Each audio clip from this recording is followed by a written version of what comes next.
Hi everyone, I'm Laura Godenik. I am an astrologer and a therapist, and I'm here to give you the therapeutic astrology for the weeks of July 22nd through August 4th, 2024.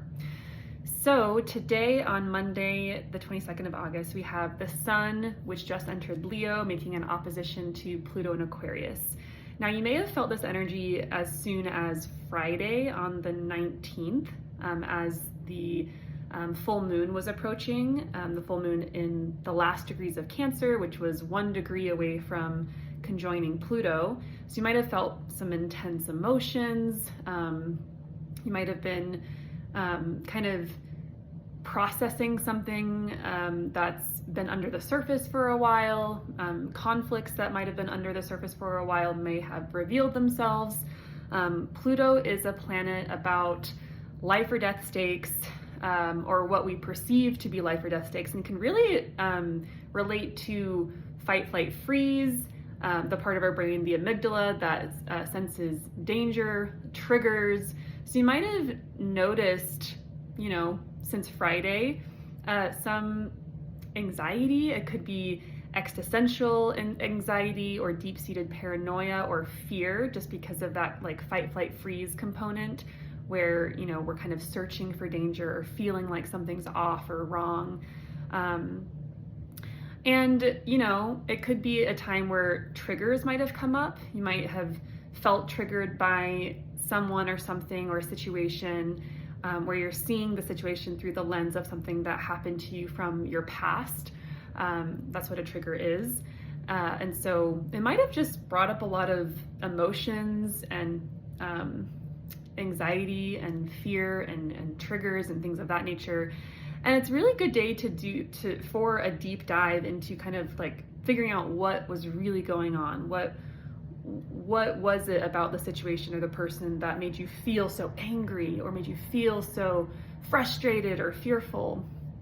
And it's also a good day to do some deep dive into reasons or kind of your motivations behind your behavior or behind a dynamic that's not working. What's really going on? Pluto is that planet that represents things that are beneath the surface of things that we don't quite have a grasp on. And when we have aspects to Pluto, that's the moment where those things reveal themselves.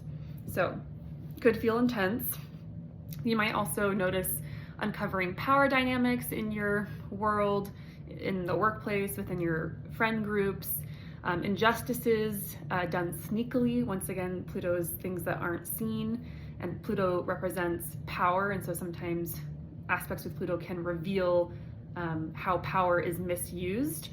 But it's also a really good day to kind of recognize, where do you have power? What is your power, and how can you empower yourself in situations where there have been power dynamics where maybe you have felt manipulated or you feel like a victim to a situation? What are ways that you can empower yourself to not be a victim?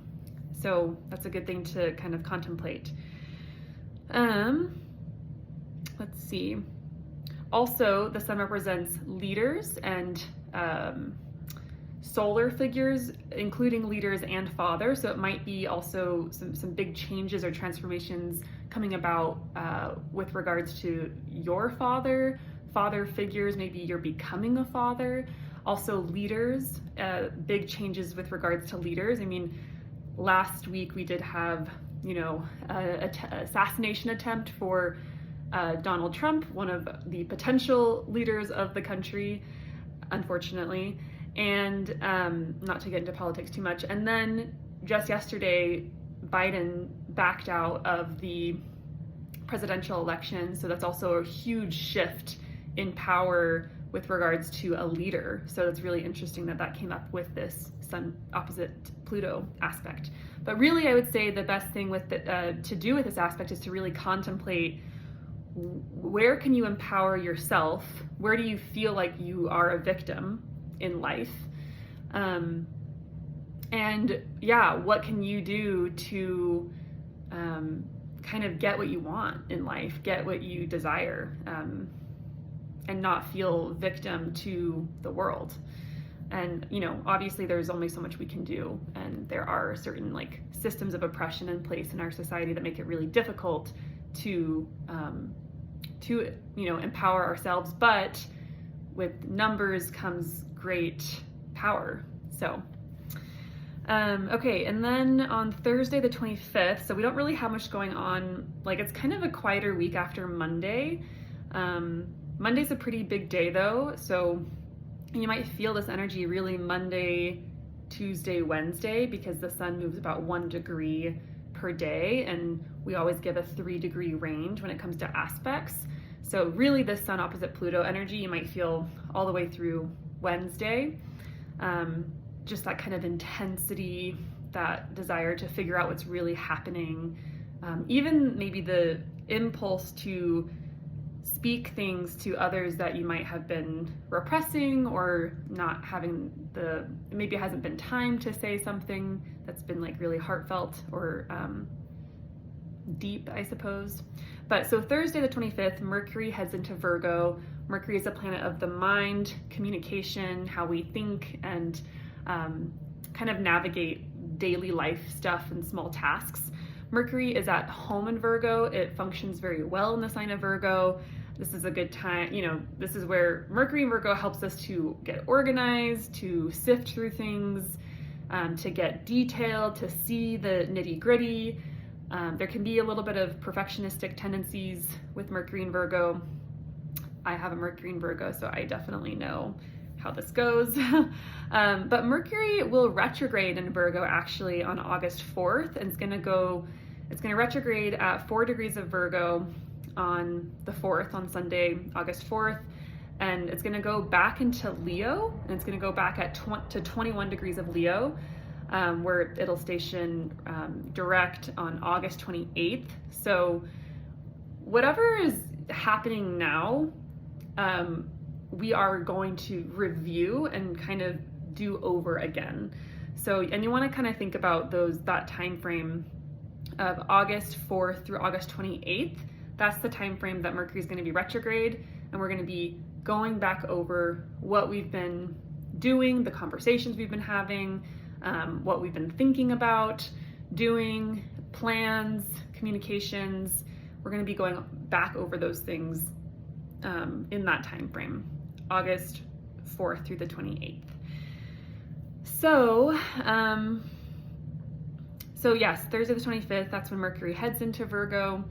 And the sun also makes a sextile to Mars in Gemini. This is really quick. I mean, you might not even really notice it. The sun is our conscious awareness. Mars is taking action, how we're motivated, our energy. And in the sign of Gemini, Gemini is a sign about words, communication. So this feels like a time to speak with power or with courage, to say something, to speak up, to speak out, and to have action behind your words.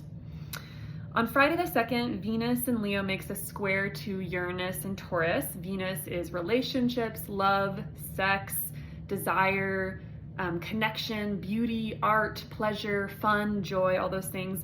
And square to Uranus, Uranus is a planet that wants change, freedom, outside of the box thinking, 180 turns. So you might experience some surprises, some twists, some turnarounds in relationships or with, your style even, getting a tattoo or a piercing or buying that dress that you would never normally buy, or doing something out of the blue that you've always wanted to do, but it's never been the right time. It's really this kind of desire for change and for shakeups, like, oh, I'm kind of bored. Like, what do I want to do? What feels fun? What is new and rejuvenating? So good day for that. And then on Sunday the 4th, that's when Mercury stations retrograde at 4 degrees of Virgo. And then Venus also heads into Virgo, where she will be beautifying and bringing pleasures to the part of your chart that contains Virgo.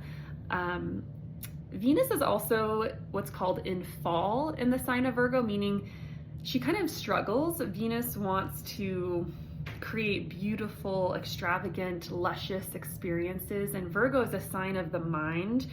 It's ruled by Mercury, and Mercury wants to kind of nitpick and dissect and kind of sift through and organize, and that's not necessarily very like Venusian, or that's not like Venus's main drive. And so sometimes with Venus and Virgo, we can become a little nitpicky or critical of people we're in relationships with. We can, relationships can kind of struggle sometimes when Venus heads into Virgo, and it might be just like a period of time where there's a little bit of turbulence, potentially coming from that Venus square Uranus that happened on Friday the 2nd. Could be connected, maybe it's not.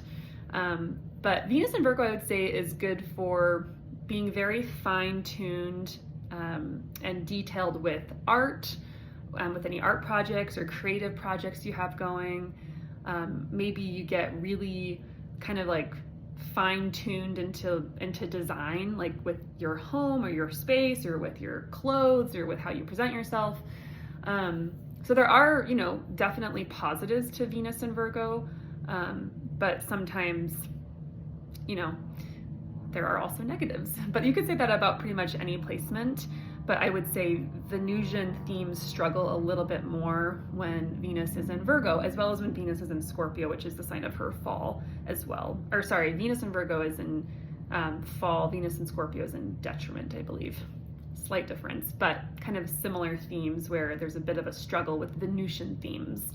Art, beauty, pleasure, relationships, things might not feel as fun. It might not feel as accessible to have fun with Venus and Virgo potentially. So I would say it's a good, the way to utilize the energy is to do crafts or things that involve a lot of detail and focus and attention to details. It's a good time to, instead of criticizing in relationships or being nitpicky towards others, it could be a good time to analyze your relationships maybe together and kind of brainstorm and figure out like what, that thing that happened last week where we got into a conflict, like what happened there? Like, okay, this is what happened. This is how I felt. This is how you felt. These are our needs and these are our requests. It can be a good time to utilize that like Virgo and analytic mind to figure out like a good strategy to be in relationship. So, okay, well, so yeah, the next couple of weeks, the astrology is not as big, I would say, as it has been, not as intense. And if you're curious about how this astrology impacts you personally in your personal birth chart, because it's going to impact everyone very differently, I'm available for private consultations. Please reach out. You can go to my website, lauragedenek.com, or email me at consultation@lauragedenek.com. Please like, subscribe, comment. That helps the channel to grow. And otherwise, I hope you have a lovely couple of weeks with this astrological weather. Take care.